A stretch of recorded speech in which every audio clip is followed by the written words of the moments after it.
Alright, so now getting into the major spoilers of the film. Now, there are just a few that I'm going to talk about because the rest just aren't really necessary. Okay, the first thing is the flashbacks. Some people might be a little bit iffy on the flashbacks, how, you know, you're in the part where he's a grown-up, and then he flashes back, and then he's back to a grown-up again, then flashback, and it does that several times. Now, I liked it. I liked the way that they did it. There were two cuts in the movie that I didn't like how they did it, but aside from that, I liked the way that they did the flashbacks. And, you know, they couldn't have really put all the flashbacks together and then made him an adult, because then it just would have been incoherent, so that's why they did it. Now, as far as what I was talking about, how I didn't like two cuts, there are two cuts that I think could have been done better. The first one is when he crashes to Earth. He crashes to Earth, and then he's immediately Superman. Well, not Superman, but he's grown up. He's a fisherman, whatever.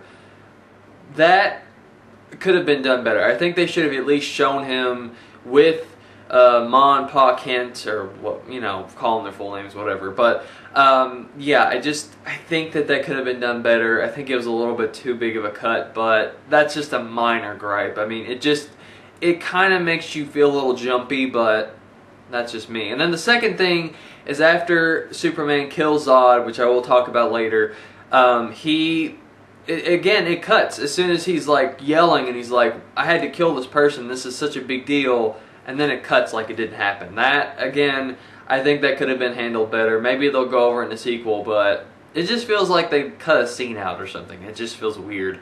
So yeah, aside from the scene cutting, I think that, again, the creative liberties were really good. I like the I guess it was the tavern scene, the bar scene, whatever, wherever he was working, that looked kind of like a restaurant or a bar or something, and then he tries to stand up for a guy, and then, you know, he gets hit, and it's like, whatever. And then you see him, you're like, he really wants to hit this guy. And then the kids, you know, when they're douchebags to him, and he's just like, he's really holding back. I really like that. And then, you know, he just completely destroys that guy's truck. I love that as well. Just showing that, you know, he is still relatable. He's not just like this god or whatever. He's not just like, yeah, untouchable. But yeah, whatever. Well, I guess I could talk about the other controversies, and yes, I do have a Superman ring. It looks awesome, and I forgot. I was going to wear it in the review, and then I forgot, so then I went and got it. But anyway, yeah, Superman ring, should have worn my Superman shirt, whatever. So I guess we should just talk about the other things that people had trouble with, because aside from that, there's not really too much to talk about, just a lot of action scenes and a lot of him becoming Superman. Again, I love the way he becomes Superman, and yeah. So the other two things that people have trouble with, one is that, you know, Mr. Kent, I forget his first name, sorry, but, you know, his adopted father, he dies from a tornado, and he stops Clark from saving him. Now, I think that's a really emotional scene, but I guess some people are having problems with it, with like, why didn't Superman save him? And then, you know, it was because he wasn't ready to show the world who he was. Yeah, I didn't have a problem with that. Maybe some people do. Comment below if you did, but I didn't have a problem with that. And then, of course, Superman having to kill Zod. Now this, a lot of people are going frantic nuts about this scene. So I'm just going to give my thoughts. Okay, here we go. So, first off, Zod, you know, he's using his heat vision, and he's like right on the family. He's like, he is this close to killing them. And people are like, well, why didn't the family just run?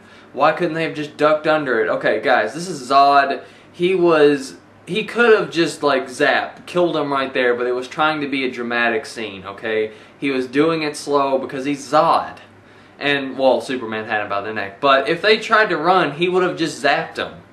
You know, it was natural, okay? If you're in a situation where beams of death are, like, this close to your face from killing you, you're gonna freak out like that. And he could have, like I said, he could have just, like, bam, killed him.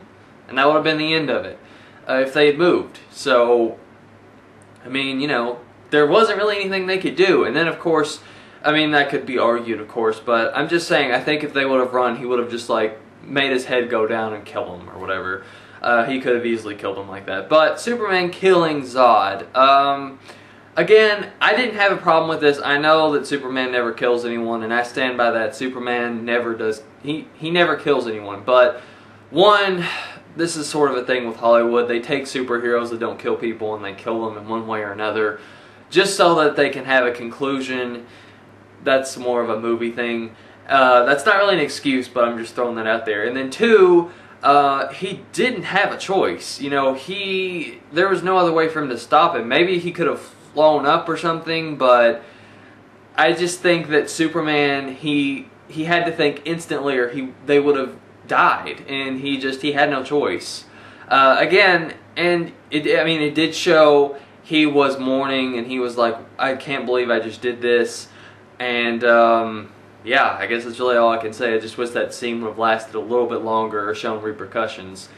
But yeah, I think it was pretty good. And then I forgot to mention this in the original review, but I did like the way it ended, where he took down the satellite, and you know, then he's Clark Kent, and he's like, yeah, I'm ready to work at the Daily Bugle, and Lois knows who he is. I think that could be interesting to see how that plays out. And then, you know, I liked the fact that there was a LexCorp logo 3 or 4 times in the movie, and then some people said there was a Wayne logo somewhere. I didn't see it, but apparently it's in there. So if you saw it, yeah, I think it was on the satellite or something. I don't know. But anyway, that's all I had to say for now. Like if you like, sub if you like, and comment below. Let me know what you think, and I will catch you guys later.